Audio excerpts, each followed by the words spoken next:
Call the Public Works Committee meeting. I can't To order. to order. I just thought I was Todd for, no. Roll call, please. Cindy, Here. Seth, I should have said aye. Here. Todd, Here. Andrew, Here. and Crystal. Here. Okay, first period for public comment. Is there anyone online that would like to speak? Please do now. Okay, I'll continue. Approval of committee minutes from June 3rd, 2025. This is Crystal, and I'll move approval of the minutes from June 3rd with no additions or corrections. Todd, I'll second it. Motion by Crystal, second by Todd. Any discussion, questions? AJ, Seth, Nope. Not No. here. all in favor signify by saying aye. Aye. Aye. Aye. Aye, motion carries. Okay, 4 and 5, we're not going to be able to do today. So we are going to skip down to 9 and 10, if that's all right with everyone. And then we'll come back to 6. Review and approval of proposal from Quarles and Brady for safe drinking water and clean water loan programs with WDNR. Okay. 10 must be the one that's the truck. Is that Wanna correct? do It's 10? okay. Quarrels will be quick anyway. Well, I hope so. Okay. But Nate does need to, oh, sorry, I got it. Okay. Let's see. So, Quarles and Brady, our bond attorneys. We are closing soonish on our Center Avenue Safe Drinking Water and Clean Water Fund loans. The Clean Water Fund one is the one that we have the principal forgiveness for. And apparently the Clean Water and DNR, Safe Drinking Water and Clean Water Funds take a lot from the bond attorneys because their proposals came back higher than I was expecting. I did not go further than just my initial questions about whether or not that was the correct rate, because I said I need to do my due diligence. This has gone up more than I thought I was expecting, and they verified that that is in fact the case and actually gave me the list of the last 5 years of bonding and that different loans require different things, essentially, is what it was. So in any case, so this one is for our safe drinking water or our clean water fund, which is just under 500,000. They said that if the clean water and the safe drinking water bonds are closed on the same day, that they'll take $1,000 off of each. So, but this is currently $12,300 to get our bond counsel, which is required part of getting our loan. And I think they're both in the same agenda item. That's with the 2,000 taken off, right? That's before. Oh, it is before. Okay. I We thought would you- assume, I'm gonna say that we approve it as is because we assume they're gonna be the same day, but I don't know for sure that the DNR will do that. I assume they will. They have always in the past.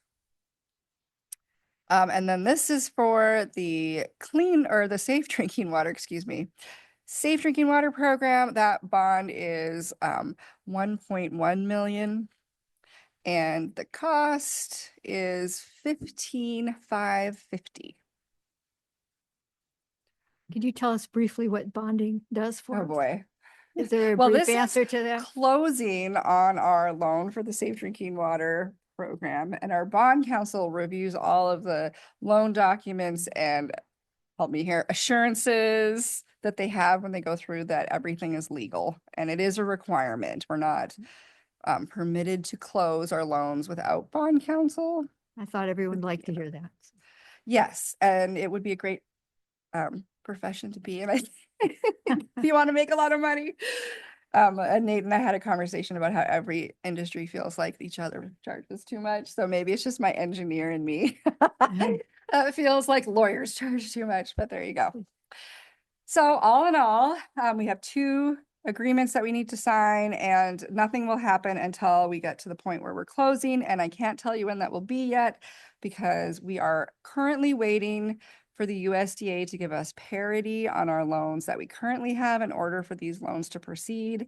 And previously, that was a very quick thing that happened. And now, since the changes at the USDA, they have to take it to people who don't normally do the process. And so they've told us it could take up to 6 weeks. So sometime between now and August, we should hopefully be closing.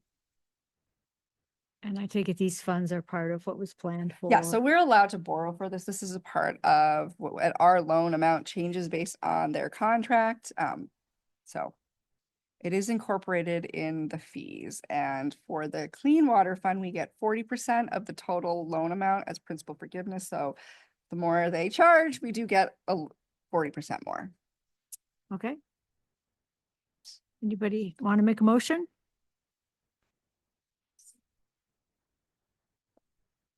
Or you have any questions or discussion?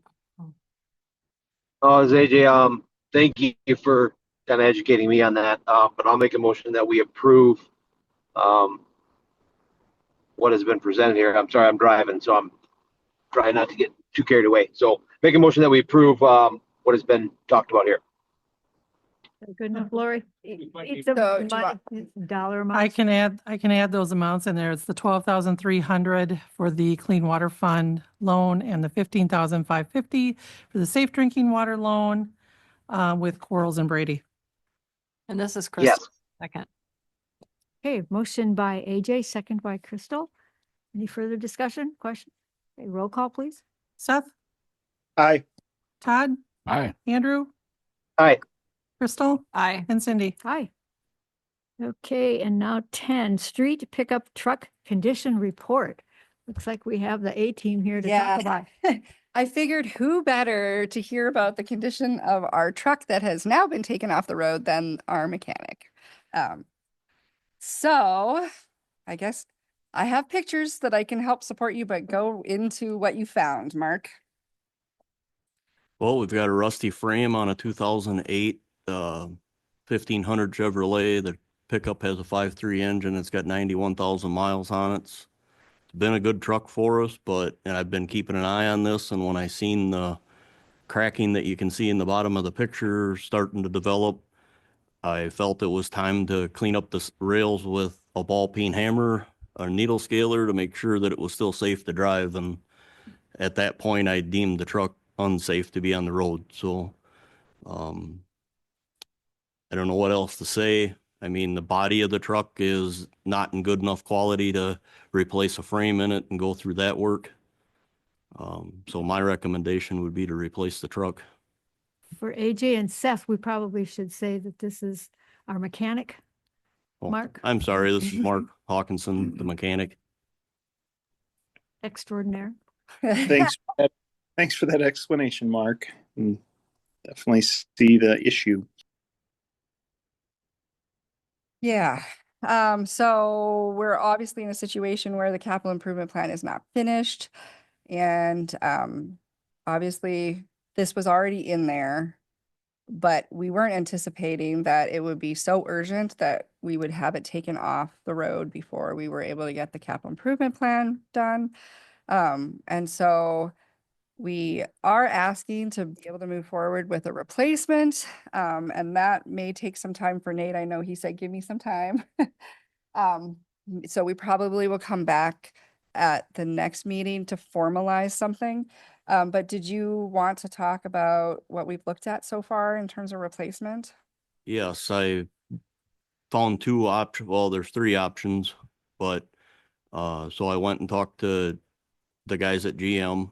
They have a 2025 1500 Pro that they call it. It's a standard cab, 4-wheel drive with a 5.3 in it. That's what they had on the lot. That's the only new one. They quoted me a price of $45,915 for that with the trade-in allowance of $1,000 for this truck. And our municipal discounts and incentives that they could offer us. Then I went to Ford. Don't have the number off the top of my head. I got a quote emailed to me, but they're 3 months out for a delivery. I checked with Chrysler. and they have two options. One is a 2025 2500 standard cab 4-wheel drive. And the price on that was 48,300 roughly. And they also have a clean local trade that has been traded in. The gentleman bought it new in December. It's a 2024. It has 886 miles on it. Has some options added to it. And they will sell that truck to us for 46.3. Well, actually, it should be about 45.3 with the allowance for the trade-in off from it. So, and the Mark- 3 ton would, Is that trade-in, is that a 1500 or a 2500? that's a 1,500. Okay. And the reason I checked on the Ram is a 25 because Ram doesn't make 1,500 standard cab at this point. It's not that they don't have them, they don't manufacture them. The 2,500 is the lightest standard cab you can purchase. And I also feel the frame under a 2,500 would be thicker, so we would get more years of use out of it, hopefully, than what we've gotten out of this 1,500. And some versatility as well, right? Yes, it would handle a trailer better than just, and the load things. I mean, more versatile, more things it can be used for. When you, Sarah, could you give a quick explanation of what the guys use this truck for? Is it general runaround maintenance? You got Wade here too, so we're gonna let him answer that. Yeah, that'd be a great way. Seth?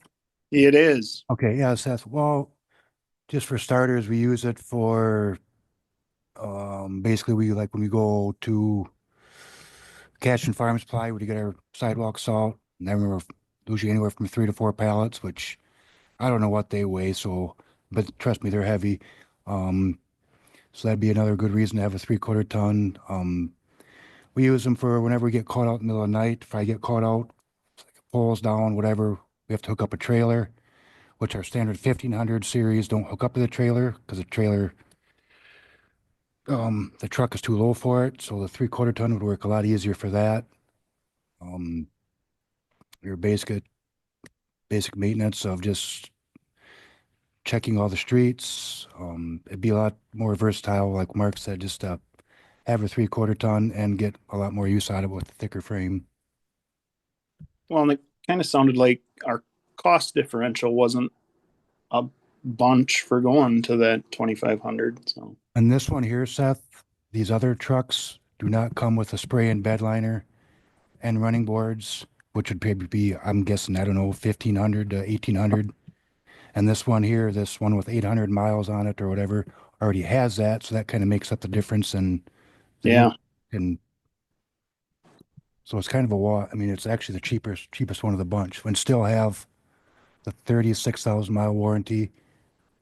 And anything else, Mark? I think it sounds like a pretty good find. Yeah, I would think so. Hope so. Yes, all the warranties would be, we would only be losing 6 months of warranty coverage because the truck was purchased new in December. So the warranty would finish out in 27 on it. So he traded that truck and his wife's SUV off for a new Durango for his wife. So he's a truck driver and the truck sat. He's on the road with a truck and a semi. Sure. So he wasn't using it enough, and that's what they said, that they traded 2 vehicles in for one.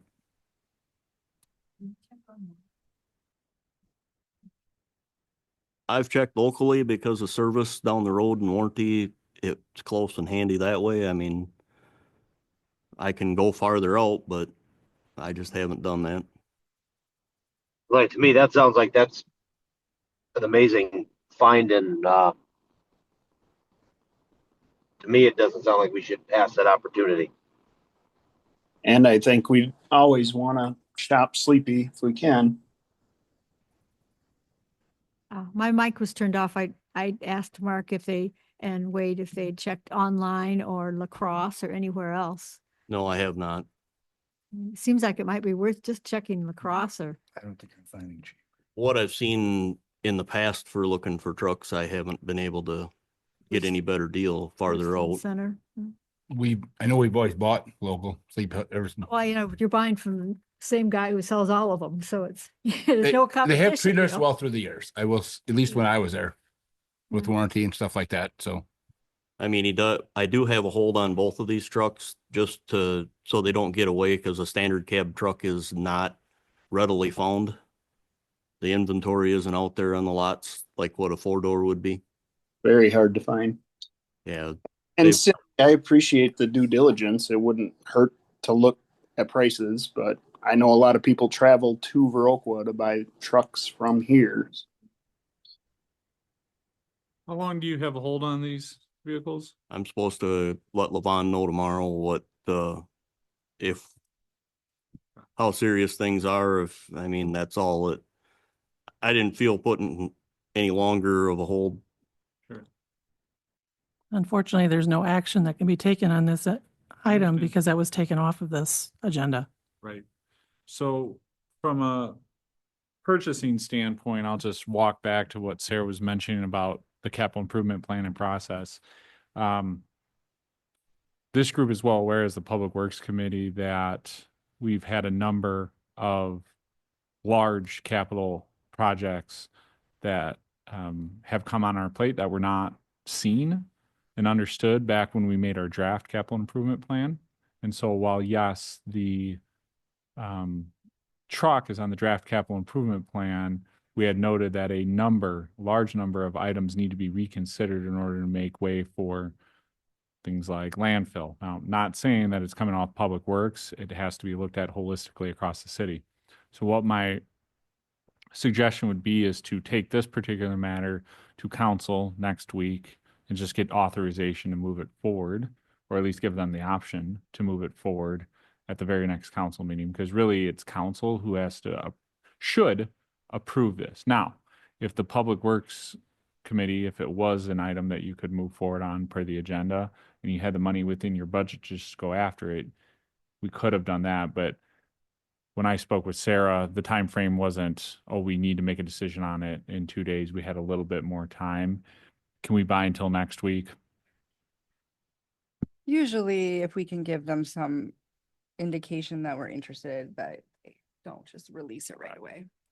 And I think that should be swift enough decision-making time to allow the council to say, hey, here's what's on it. The truck itself, not a huge ticket item. Did I hear you right that you were talking 4,600? 46,000. Thank you. Because I was like, okay, so what's the downside of it? That we No, can not find for- out. Is there no floorboard? No, sorry. Is it absent? No engine, no wheels? Wade will be out there I Flintstoning it. was like, that can't be right, but No, that is a good deal.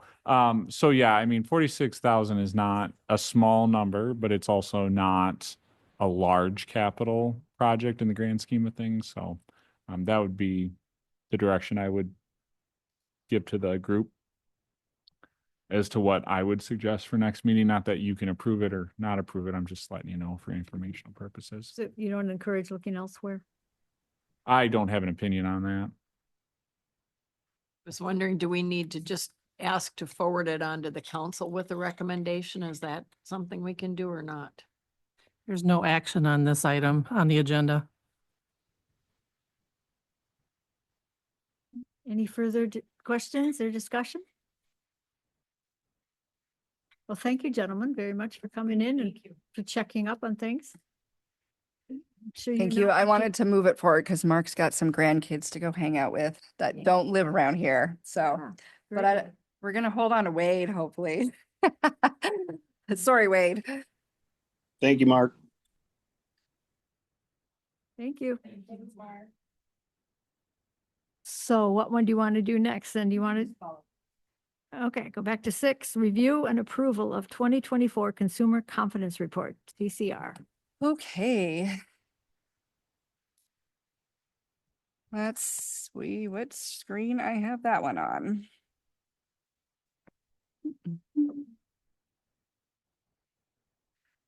Okay. So our consumer confidence report, we've got all these acronyms we've been dealing with lately with the DNR, and our consumer confidence report is with regards to our water system and water quality. So this is a document that goes out to all of our commercial, public, and institutional and industrial customers, and it's available. You can see it in the office. You can see it online. Once it's approved, it'll be put online. It is a requirement of our permit that we do this yearly. And what we do use, as a reference, we do use the DNR's template. I'm sorry, I was trying to give you more document. We can modify it, but we have to make sure everything in here is in the new one. So we just have been using this just because easier. They have talked about changing it because it's not the most reader friendly report, but they have not altered it this year. So. Okay, so it gives me as a contact if you have any questions, if you want to talk about the water quality in Viroqua, when you have public input, so that would be Public Works and Common Council. So it talks a little bit about what the DNR or the EPA does, and that there could be people that would be more impacted than they have the regulations for. So like immunocompromised people in particular. We have 4 sources of water, which means we've got 4 sources. I read the 4 and I thought 4. I meant 3. 3 sources of water. We have 3 wells. 5 and 6 are very similar wells in terms of which aquifer they're in. 4 is actually in the aquifer that 5 and 6 is in, but also the aquifer above. So it gives a little bit different water quality profile. And then they always talk about contaminants, which is about my least favorite way of talking about it. I think I say that every year. I don't know. I think contaminants makes you feel like something that shouldn't be there is there. And I will say that water is the universal solvent because it's never in its pure state with nothing in it besides just H2O, right? It always has other things in it. We most certainly want to worry about, in my mind, contaminants that are coming that are not intended to be there, like are impacted by human activities and things like that. But then there are things that are notable that are in the water that just occur naturally. And they have all sorts of fun definitions and acronyms that they use. There's action level, and I'll talk about that in a moment when we look at the lead and copper sampling. There's health advisories, which we don't really have a lot of those that we need to look at. The big ones that we look at besides the action limit is our MCL. So when we say what's the limit, that's what we're talking about. And our MCLG, which is our contaminant level goal. So meaning in an ideal world, that would be the limit, but they know that it's not feasible for communities to be able to get to that point. So they've given sort of these 2 different numbers. They usually give them in conjunction with each other. And then we have our units of measurement, which most of them we're talking in either parts per million or parts per billion, but we can go down even smaller than that. And then there are picocuries per liter, or when we have like our radioactive substances, which we'll talk about as well.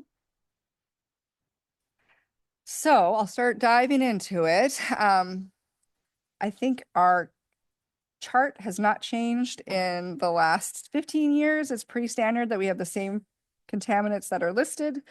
Our first category is disinfection byproducts, and this is when we chlorinate. The chlorine reacts with the organic matter that's in the water and then produces a byproduct.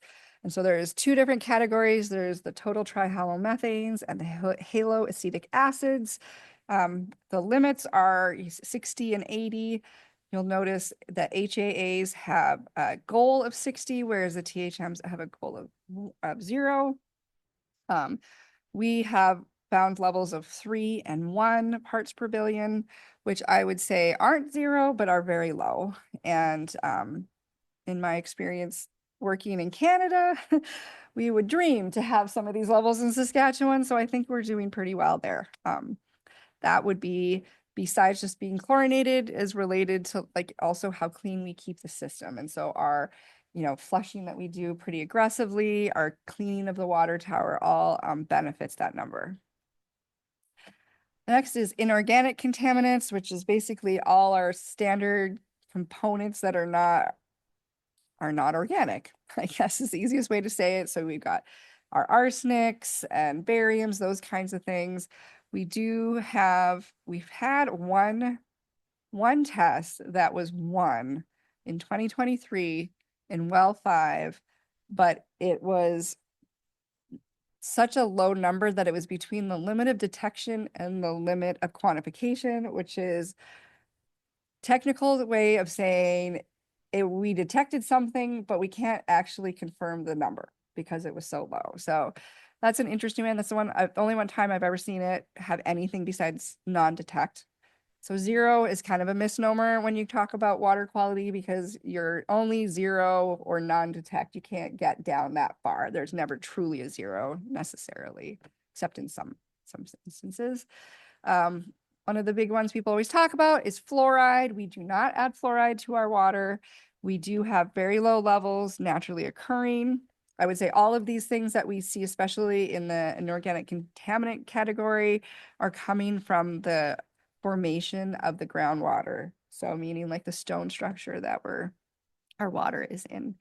Nitrates is one always to be aware of because it can indicate contamination from the surface, which is particularly important because there are things that we see in this area. So like fertilizer or contamination from surfaces, but we have very low trace levels of it. And this was also another one of those very low numbers that was just like so low that it couldn't be quantified. This is important, I would say, because we have had nitrate hits that were exceedances in our old wells. So we know this area, especially the aquifers near the surface, do have potential to be influenced, and we see them in the form of nitrates, but we're in like the 3rd level of water aquifers. So we're well protected there. I'm not going to go through each of these. It's just like they've tested, and in the source water, they've found traces of these things because of the formations that they're in. What we do want to have some conversation about is our lead and copper sampling. So whereas the stuff we've talked about in terms of inorganic samples is like what we test at the wells, our lead and copper sampling is what we test at the tap. And it's a really interesting dynamic because we have no control over it once it hits the property, but we are responsible for what it is when it comes out of the tap. And so that's where we get into it's an interesting paradigm. And it also is, if you remember, we always talk about the PSC and what the PSC allows us to spend money on. And we are restricted about spending money on some of these things. And so it's interesting. In any case, we've been in a good spot with lead and copper. And this is where we go into all our inventories and the stuff that we've been doing, trying to make sure that we know what the service line material is. But these numbers would also indicate like what's in the internal plumbing or in the fixtures, those kinds of things as well. We do 20 samples every 3 years. And this was last tested in 2023. I would say anything. So the copper, there's really not a lot that's notable. There's no true limit that they set an action level. So if there's something that meets the action level, then we need to do things like making sure that like corrosivity of the water is in check so that it's not creating more of a problem. But lead we've been working with, we did have numbers. The highest we had was 5.41 and 4.42 was our 90th percentile. So our second highest number. It does not trigger an action level, but we obviously are continuing to make sure that these kinds of things are identified. So in our lead and copper sample, we take samples at 20 properties and we have to pick the most likely to have a measurement and take it at the time of year that it is most likely to have a result. And so of the 20 different properties that were sampled, I think there was 4 of them that we had detections on. all of the people are then sent the information, and the people who had levels that were above non-detect, I called them and talked to them about it. It's interesting to see different reactions from the community. Some of this can be from like, we know we don't have lead pipe, but we've run into situations where there's copper with lead solder. So then we talked to them about changing their internal plumbing, but we do not have restrictions on forcing them to do that at this point. The other area we talk about a lot is our radioactive contaminants, and these are again are all natural occurring in our formation, but this is the downside of us having water that is so deep. Is because we start running into different kinds of water, and our water down there is thousands of years from the surface versus a year or 10 or 100. And so we work very hard on the radium number. This is 2 different isotopes that are added up, and then we have the number. And so our MCL is 5, and we've worked our way from almost 5 in the past at well 6.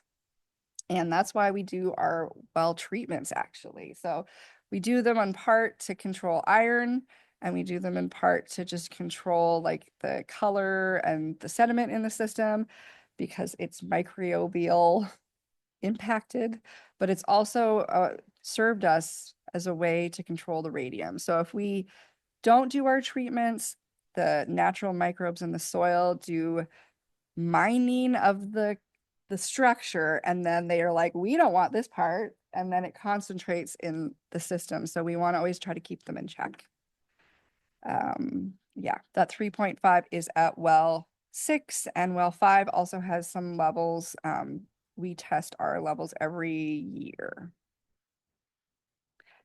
And then the last thing that we talk about in terms of monitoring and contaminants is the EPA has what's called the Unregulated Contaminant Monitoring Rule.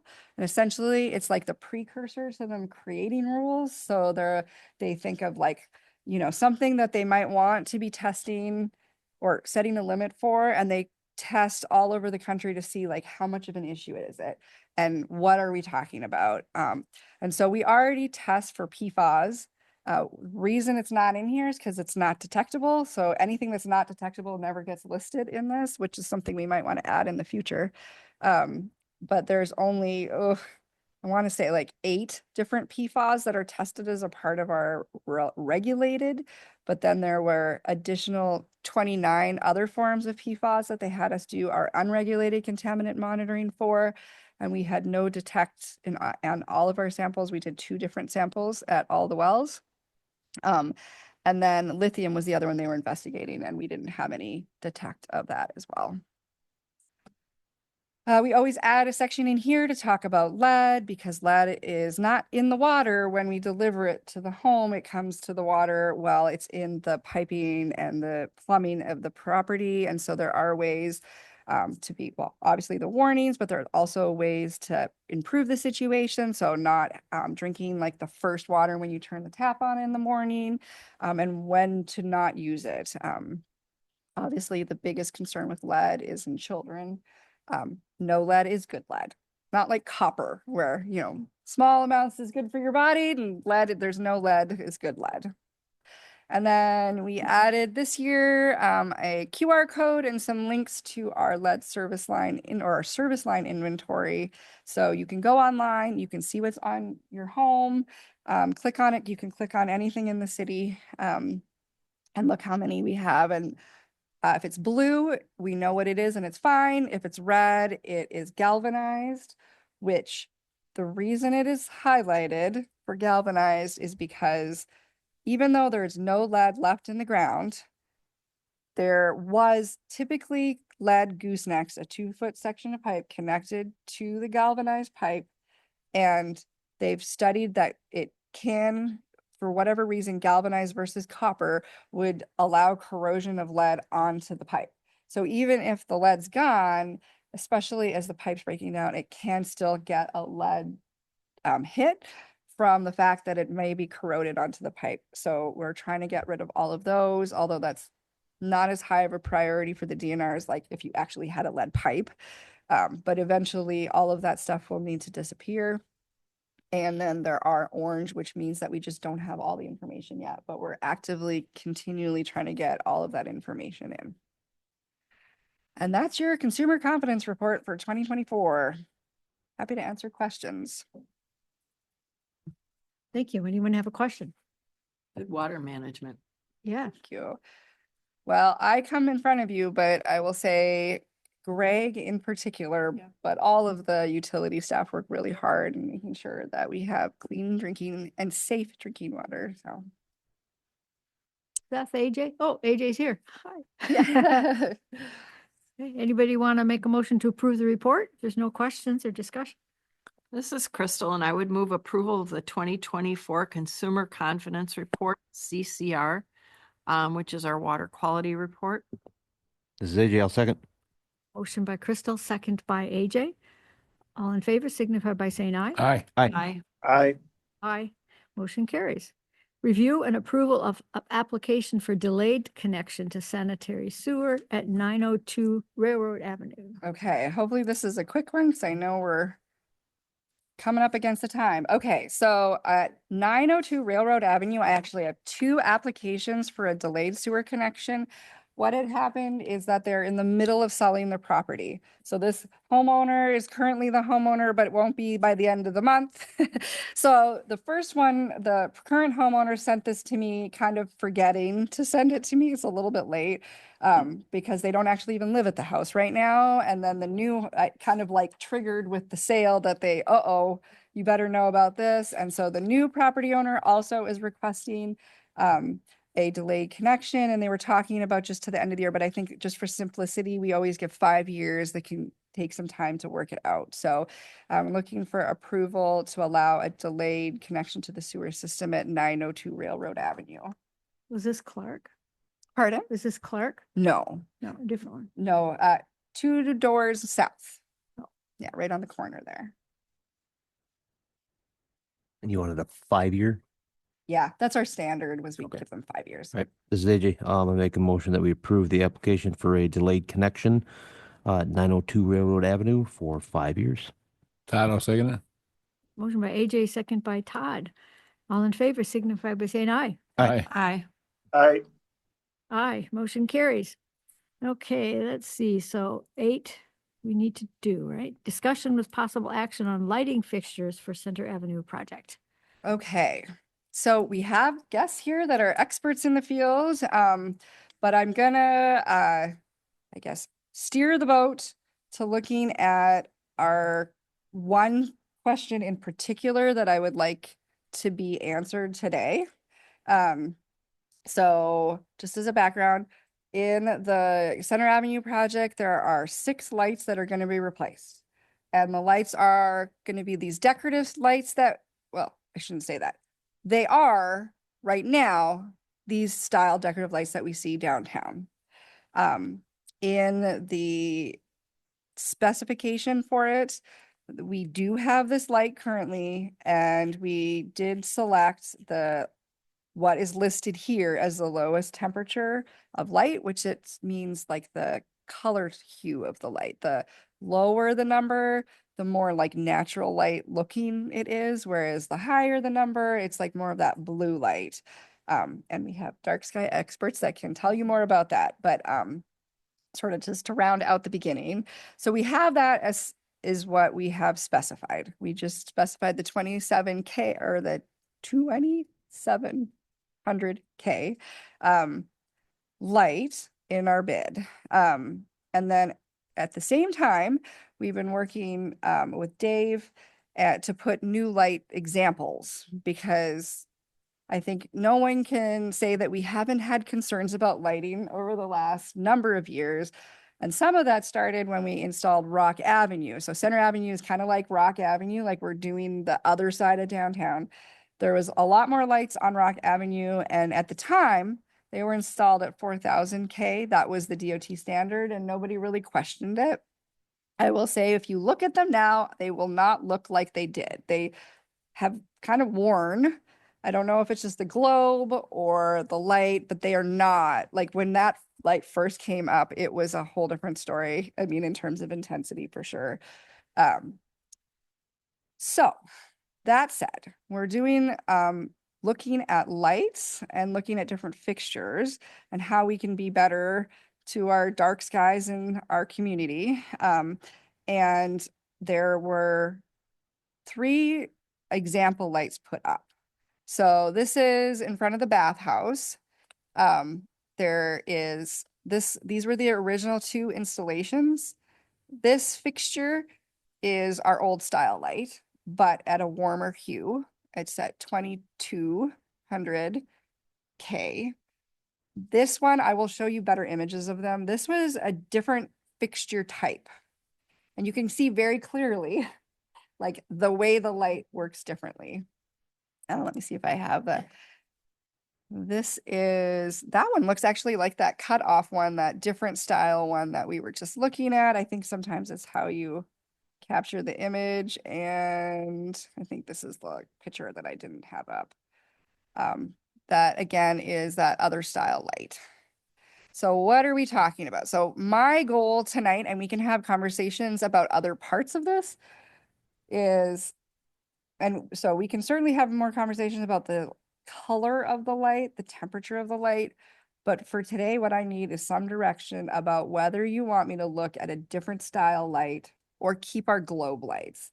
And I'm not asking you to pick the style tonight. So they have a style out there. There are a number of different like ways it could look. But do you want me to start going down that path? Because it would certainly be like looking at what all of those are, consulting all the stakeholders, right? So like historic preservation, Main Street group, like we need to do some work. And I'm happy to do that work, but I don't want to start down a path because it will be work. If you are like, nope, you know what, we don't want to investigate it now. Let's do something like this later, like 5 to 10, well, maybe 5 to 15 years from now, we are going to have to look at all our lights again. No doubt. We already get a fair amount that go down on Main Street and we're just replacing them in kind. We could certainly start that at some point. However, we have a moment right now where we're putting brand new lights in. And do we want to be doing the lights like they are? So just as a reference, what else we got here? So, and I will say that the prices, there's some savings in some, but it's not a huge decision factor. I would say there's nothing that really sways it too much one way or another. So again, here is our lights that we have, and we've always spec'd. This is from back in 2015 when we did our Rock Avenue. Sorry, I look at the screen and it has a lag on it. Again, this is the LAG style light that we have, but then we also have, where did I put it? So this is the Sigma style light that's out there now. And I guess we can have some more conversation, but really what it means is getting rid of that globe. And then instead of having the fixture that's like coming out of the stem of the light. So like in the lights that we have, they're in here. I think one of them is from the top, like a retrofit. One of them was from the top, but it still has that globe. But so the globe, I'll say 2 things. It clearly has a character to it, right? To have that globe, it has a look. But I will also say it's one of the things that makes the lights really hard to manage. I mean, they're just, we've done things where we've put shields in them and tried to work with them, and it helps a little, but it always makes like the globe just lights up, right? And then it like fills that globe and it makes it not a cutoff style light, not a very controllable light. However, I don't even know when the Baroque didn't have those style lights, right? Like dig back in your mind, maybe, but like I know that the current lights in 1999 they put new ones in, but they had to replace ones they put in the early 90s because the bottom of the concrete base was made of concrete and they were all breaking. But I believe that even before then, we did have those style lights. So think about that for a moment. I know we don't have a ton of time, but I will let Scott talk a little bit about what you found, like how much more beneficial were you finding this? Yeah, Well, don't these, I know he's gonna, these point down, right? Instead of, isn't that the big thing? and I can show anything you want me to, Okay. Yeah. Can you hear me okay? So I've looked at the photometrics, the performance of both these fixture types at the original 4,000 Kelvin, then at 2,200 Kelvin for the lag fixture, the style you have now. And then this other Sigma fixture that we put an example of at 2,200 K. And I put together a table of that, and I guess I should have thought to bring copies for all of you, but Sarah, I think you have that in a Yeah, form I that have sent. that in one of mine. I can sent pull it that up to for you you. and to the fellow from KL Engineering. But if you use the existing fixtures you have at 4,000 K as the basis, and if you go to a 2,200 Kelvin, the warmer color temperature in that same fixture, the light pollution drops by 39%. That's kind of what I shared. That one? Yeah, Yeah, that chart okay. right there, exactly. If you go to the SIG fixture from what you have now, the light pollution drops at least 67%. And based on some information I got today from US Pole, the manufacturer of both these, it's all the same manufacturer, they're actually showing lower lumens in the SIG than they are in the lag, which actually makes sense to me because all the light's going where you need it to. You won't have any wasted uplight. So if I factor that in, I think it actually changed that 67% to more than 80% reduction. If you went from what you have now to the SIG at 2,200 K, I think the reduction in sky glow would actually be closer to 80% or even more. But that all has to be calculated, by the engineer doing the street project. The same is actually true for the lag going to the SIG. Then that would go from 46% to something about 57%, if my rough math is right, just because you're reducing the lumens. Assuming that when KL Engineering does their math, that it still checks out, right? He That's did. the He fact. said he was comfortable, at least with the lag version. I don't know if he checked the SIG, I can't remember, but when he looked at your data, he said that it didn't feel like there was a significant impact to being the visible light that you needed. And that was true for the SIG at 2,200. So he had no concerns about that. I don't think I have not seen that he's evaluated the SIG yet. Okay, yeah, exactly. I would expect it to be okay because it is actually more uniform. The engineer with US Pole said with that SIG fixture, the new style, you get better uniformity, which doesn't surprise me. But Jacob would have to do the calculations and make sure that it worked for the street. Yeah. I guess the big, we don't need to talk about price, but that would be the thing too. They weren't, I would say, anything that would sway the No? choice one way or another. that's good. There was slightly, this fixture was slightly less, if I remember. About $100 less for that Yeah. for the new style than the old style. And you're talking about changing or lowering the effect by what, 80-some Well, percent? I'd say it's a minimum of 67% without Okay. any change in lumens. If the lumens end up being what they say from the US Pole, it'd be 80% or more reduction by doing that. Yeah. It's a dramatic difference. Yeah. We have one of those is up, right? Yeah, Yep. so it is up right now. That's those original pictures that I was trying to show here. Or so this is the one that we have now, but the different color light. Excuse me. That's Signa or whatever it That's is. the lag. That's the one The you've been lag. using over Tom, but Yeah. at 2,200 Kelvin. So this is that other light. This is the light that doesn't have the globe. And I had pictures. What did I do with them? Oh, I might have not have actually transferred them, but you can see it looks like this picture. Like you can see that's what they look like out there. So I'm not looking for you to say we have to change or to a different fixture or what one you want. I just want you to tell me whether you want me to take the time now to work on it with this project. It would not necessarily be the only opportunity, but again, we are buying not cheap lights, right? This is not a low cost item. Lights cost more than you think, these decorative lights. And so it is a good opportunity, but I won't tell you it's our only opportunity to change. But it's going to take some time because if we were to go to a different light, it's not going to be a decision made in this room, right? I mean, we're going to need to go through council and some sort of, at least the Main Street group, if not others like historic preservation, that kind of thing, because I would say that there's a pretty significant change from the historic look, and we're in a historic district, right?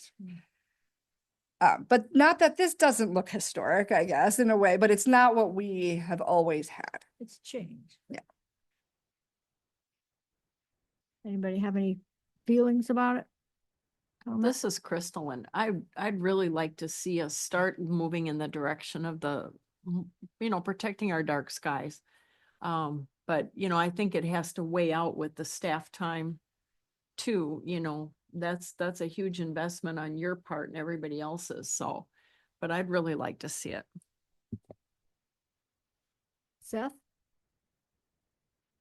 You may be out. No, I like the adjustment, and we definitely want to improve moving forward. AJ, Todd? I mean, those are easier to work with, right? I mean, they're still, I'll say stylish, they look nice, they're not, I mean, you can see in the photo that the light shines up with that middle orb. That one is Yeah, this would be the aimed and older pointed style. Yeah. down and out. Yeah, How much more money are them? you said about 100. That's They're it? a $100 little bit less, cheaper. right? Oh, They're little cheaper than the old Yeah, they're decorative Cheaper than lights? the old one, yeah, by $100 roughly. I mean, $100 isn't negligible, but when you look at the total cost of how much we're Yeah. Well, spending if you on buy it. 50 lights, I mean, that, Yeah, my feeling is to protect the dark skies also. So here's a good picture where you can see the difference between the two. Oop, too much, sorry. Somewhere in the middle.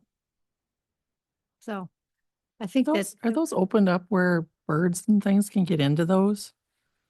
Yeah, do you have any experience with the openness of the structure? Like, Good thought. well, I don't know. Yeah. I don't know. That's a good That question. needs That'd be to that'd be look thing to into. investigate as part of the considerations. Or bats getting. I imagine it wouldn't be very comfortable for them for very long. Like they might start and then get hot because it still gives off heat. Well, if they could get out, that would be the thing. Yeah. So again, I mean, think you it's got not your that, answer. sorry, it's not that we couldn't do this later. It's one of those things where in the next year, really, because they're not going to be putting the lights up right away. They'll end up putting them up in a delay, I think, although they are doing Jefferson, so they may end up looking at a couple of them right away. I just want to know, like, are we ready for a change? And you want me to start exploring the change? And I will say that if we do look into it, it doesn't mean that we couldn't say, oh, that was a bad idea, right? Like a decision today of me looking into this further is just that. But it does take time. I'm not going to lie. It's going to take some organizing. I think you have some help. Yeah, I have Yes. some help. I hope to also get the Main Street group to help a little bit. Yeah, well, we appreciate you gentlemen coming and your expert opinions and all Yeah. that you've done. So I think that the consensus is to proceed with checking into it. Okay. Okay, Great. construction project updates. We've got 7 minutes. Well, I will say that there's not a lot of construction updates. So unless anybody has questions, I'll really leave it at that. We are where we are. Street department got the painting done in the downtown, Yay. so yeah. I'd Okay. rather have some time for Wade to Yes, street and utility. say his department. piece. Street and utility department updates. Wade. Okay, I'll try to keep this short. First of all, I'll piggyback off Sarah's. Yeah, the guys did a good job in fighting the weather and when to come in early and not. Todd can, testify to that. When to come in early, they got all the white done. Got the new handicap stalls done. The new yellow curb. They got to put up a couple signs where there's already new concrete. The bases are ordered. I did not know that they come with a special wrench and socket to put them in. So whenever they get here, those be put up. And now they're back to their all around town painting.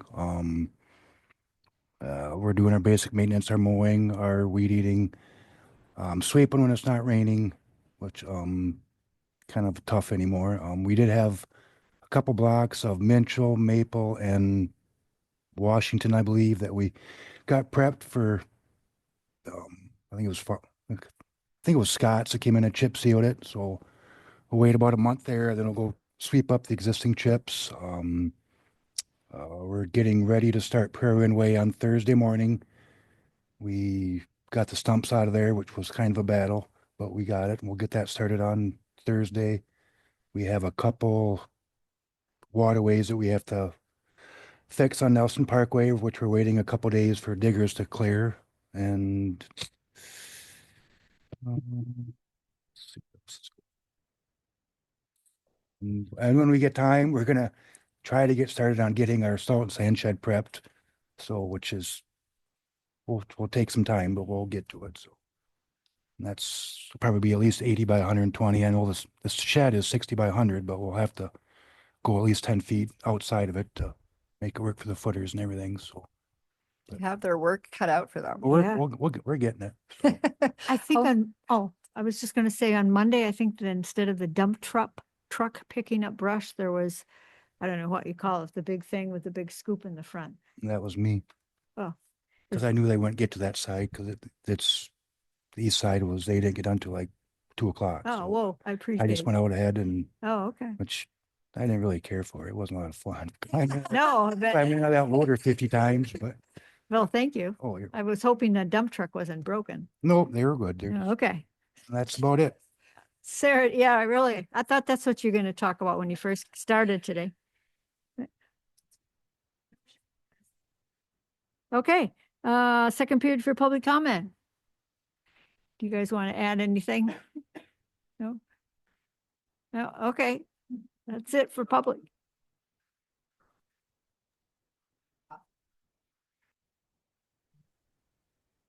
Great, okay.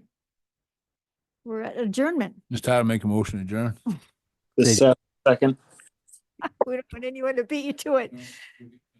Motion by Todd, who seconded? I didn't hear it. Okay, AJ, all in favor signify by saying aye. Aye. Aye, we are adjourned.